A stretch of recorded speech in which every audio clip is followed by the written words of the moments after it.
Hey guys, my name is Jason Milleisen. I am the founder of Distress Loan Advisors, and this video is going to cover the top 33 questions that borrowers ask about SBA offer and compromise, and this is part one. So part one is going to cover questions 1 through 11, part two, 12 through whatever, 22, and then a third installment, and I decided to break it up just so you guys wouldn't fall asleep. My website is jasontees.com. I have over 200 articles about every possible SBA default and offer and compromise topic that you can think of. It's all free. There's no paywall, so you can go and read until your heart is content or you fall asleep.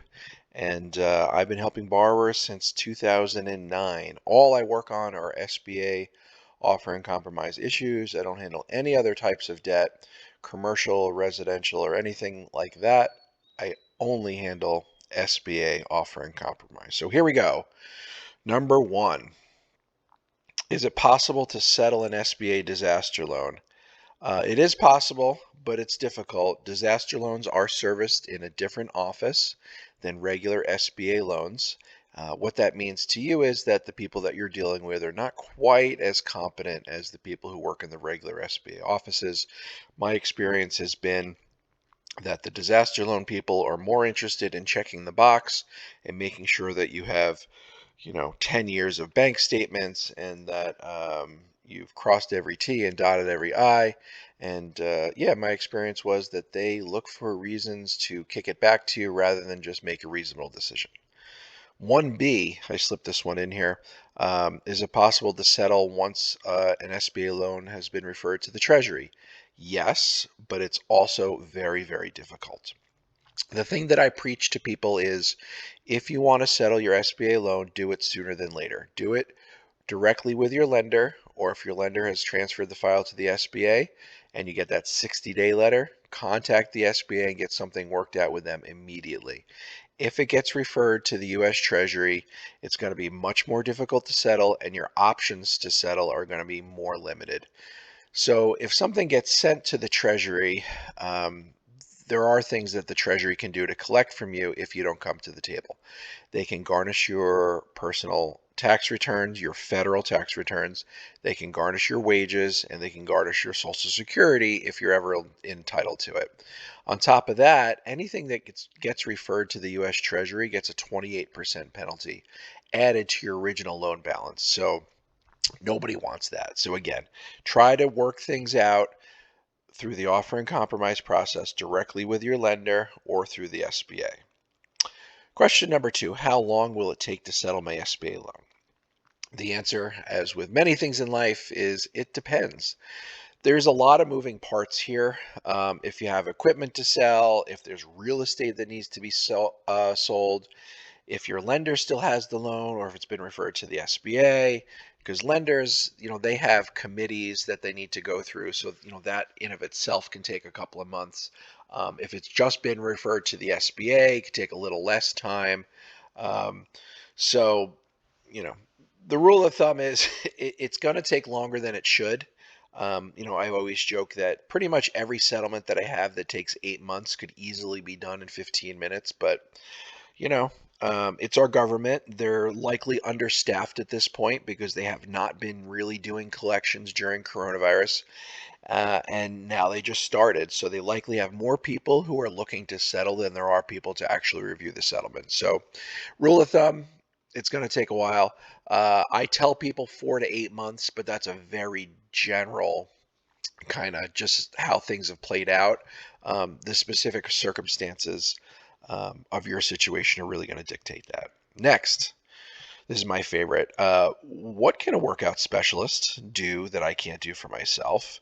And this is like the question that a lot of people are thinking, but they're too polite to answer. So I'll go ahead and ask it and then I'll answer it. So basically, you want somebody who understands the process, and the offer and compromise is largely financial. And so people have always assumed over the years, I need to have an attorney do this for me. Um, which is fine if the attorney understands the offer and compromise process. But I would say you don't have to be an attorney to understand the offer and compromise process. My background is in commercial lending, so it was my job at the largest lender in the US, the largest SBA lender in the US, to handle defaulted loans. So my whole job there was to handle situations just like yours. So if you're in default, you're dealing with somebody at the bank, I had their job. So I know this process inside out. And of course, now I've been doing it as a consultant since 2009. So I've pretty much seen it all. Um, if you hire an attorney who does not have experience, sometimes it really goes wrong because they think they've got the formula that they've used, say, with credit card companies or residential lenders. That all goes out the window when it comes to SBA offer and compromise. Um, and you certainly don't want to be paying an attorney to learn the offer and compromise process as they go, because that's, potentially a recipe for disaster. The last thing you want is, having them make mistakes and learn from them while you're paying them to do it. So you just want somebody who knows what they're doing. They want to know, A, it's the financial, but B, the operating procedures, how this actually goes. And they're actually standard operating procedures. They're written down.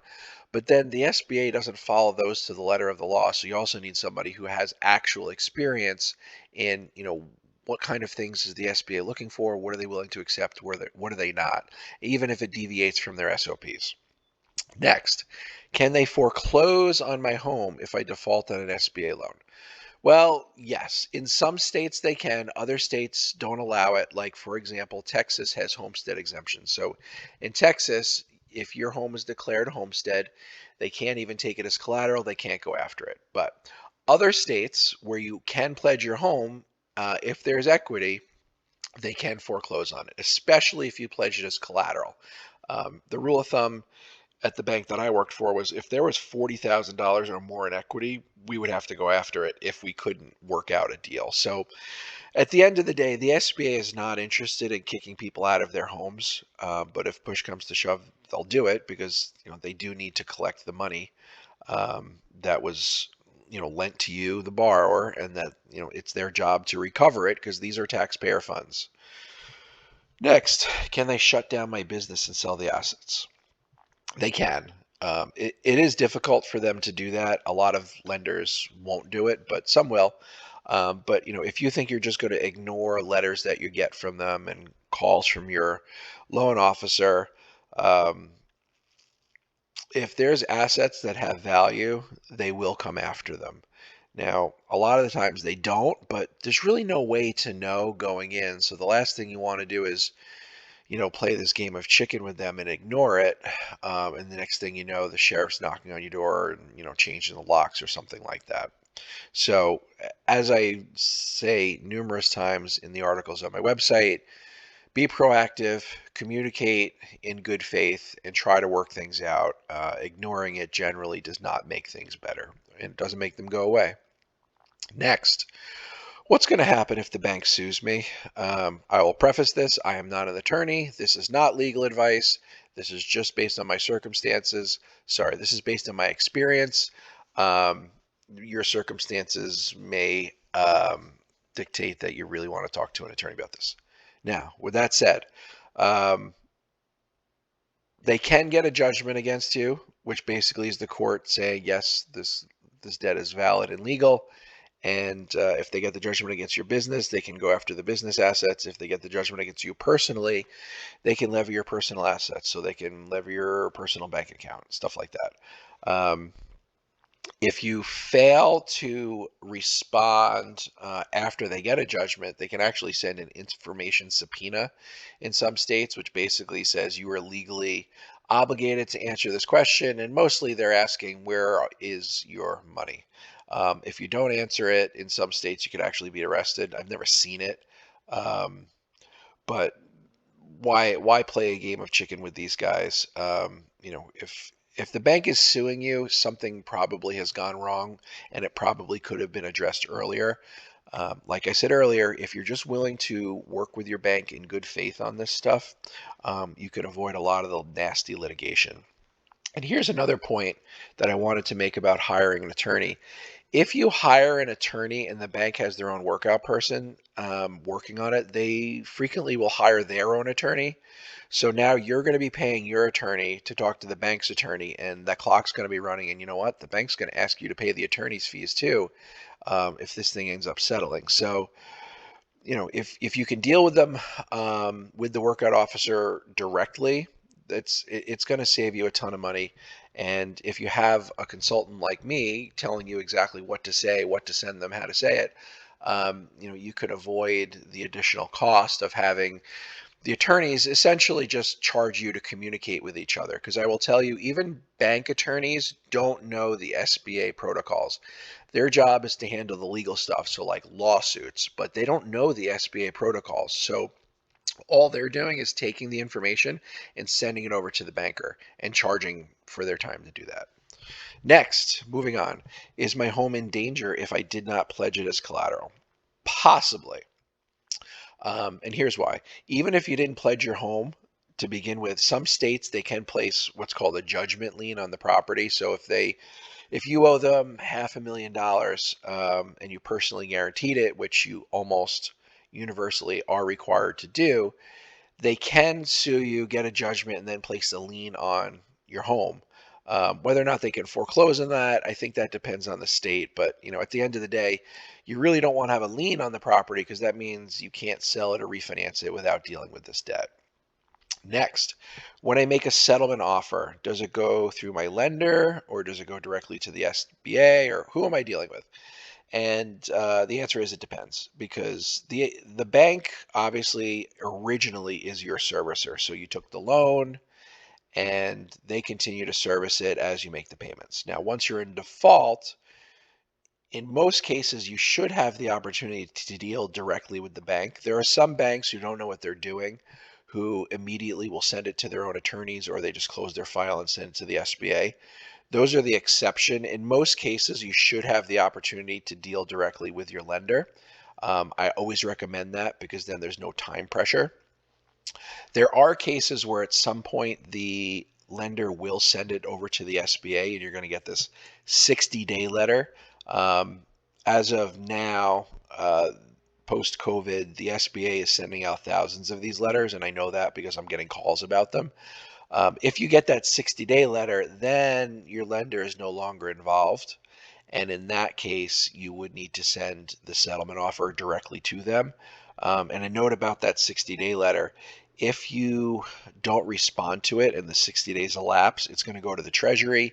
Treasury is going to add a 28% penalty, and it's going to be very difficult to settle. So if you have any inclination to settle this, once you get that 60-day letter, you need to respond to them, get back to the SBA right away, because at 60 days, the thing is gone. So you can't go back to them on day 61 and say, hey, I want to send you a settlement offer. They're going to say it's too late.